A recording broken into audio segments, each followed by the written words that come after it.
What's happening, people? Back with another reaction, back with some more of The Grid, and we're back to finish Electric Head 1990. Thank you again to Kim, and in fact, I was going through the folder as we get to the end of the album, and I noticed there's a notes word file in there, which I didn't notice because normally when I open a folder, I just see the tracks listed in order and I go down through them over the following weeks and months.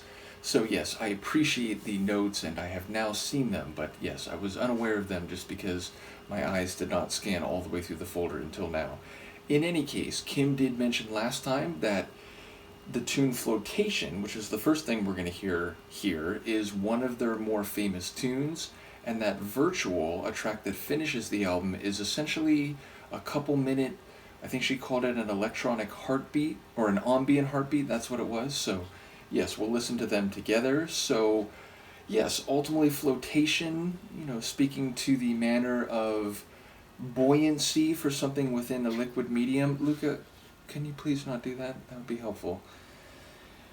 And then Virtual, something that exists in a manner but is representative or is a simulacrum of something that has more substance in reality. So yes, keen to hear both of them, curious to hear what a track that is one of their more known will sound like in terms of the stylings or the sonics. So let's give it a listen. This is The Grid, first Flotation, followed by Virtual.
before we listen to Virtual, because it's like 1 or 2 seconds from the end of the track there, and with Luca being the ultimate distraction here, jumping around, jumping on top of my record cabinet, playing with a toy, maybe knocking over my recording setup. Yeah, so number one, I didn't necessarily expect an instrumental, but what an instrumental. I really feel there's a transcendent, weightless type of feeling to a lot of the track, which Flotation seems like that might fit. But yes, I love the big, like, electric organ constant chords. I enjoy the fluttering lead melodic line that comes in, excuse me, after a couple minutes, or a minute or so, I'm not sure exactly, but yeah, the very rapid fire and light melody that is gracing a lot of the tune. We eventually get, I think it's a clarinet. Is that a clarinet? It could be like a sax, but my thought was that it was a clarinet, which gives it a very jazzy, natural instrument type of layer in a track that is otherwise cosmic and transcendent. Definitely the bass, those big rolling synth bass flourishes are, they struck me when I heard it the first time, and then when it came back in after a bit of a stripped down, almost tribal section, it caught my ear again. So really rich and engrossing production, and a feeling of catharsis or transcendence comes across in the overall sonic atmosphere. So a really cool tune, and the kind of track that you could end an album with. So, given what Kim said, it's almost like Virtual that we're about to hear is like a bonus tune or a sort of mood piece that ends the album proper. But again, you could end it here with a fade out, and I think it would have been a remarkable ending anyway. So let's hear Virtual now, and now Luca's sitting very calmly and relaxed, but we'll see how long that lasts. But yeah, here we go, the actual end to Electric Head, Virtual.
Very aptly described, Kim. That absolutely was an ambient heartbeat. And it really did feel like Flotation took us out into outer space, and then Virtual gave us the sounds of some derelict ship, or, sounds emanating from some radio signal deep toward the heart of the galaxy, perhaps some lost transmission of a long ago abandoned spaceship. It really had this cosmic feel to it, but also one that is as lifeless or as life deprived as the majority of outer space, meaning, the conditions between the stars are not conducive to life. The lack of molecular motion, or as we call it, heat, the cosmic rays, being very deleterious to those whose life and organisms may depend on molecules like DNA that require accurate replication. So yeah, it feels like a, sort of a sci-fi movie score when one is passing through a largely empty region of space, even as you can see stars and, astronomical phenomena. So yeah, a really atmospheric ending to the album, and again, a fitting album end. And I feel like the transition, not only from Flotation into Virtual, was seamless, like one literally bled into the next, but it was a nice coming down or smoothing out of the bigger and more epic sounds of Flotation. So a really cool end to the album. In the moment, I'm forgetting what the next album is, but I do believe this has been listed for me. Thank you again to Kim. And it's 456, which is from 1992. So we'll look forward to that. And Kim did mention a couple weeks ago that, if anyone has access to the 12-inch mixes or non-album tracks, that might be helpful. So again, any of you out there who either know of the grid or have the grid in your collection, reach out if that is the case. But assuming, or on the possibility that that doesn't happen, we'll then go to 456 next time. So looking forward to that. Once again, shout out to Kim for sharing a great many things and for the patience as I go through them. Shout out to little Luca here, who almost caused the video to have to stop a couple times, but thankfully went into her more tranquil state during the about halfway through Flotation. In any case, let me know what you think, and I will see you next time. Peace.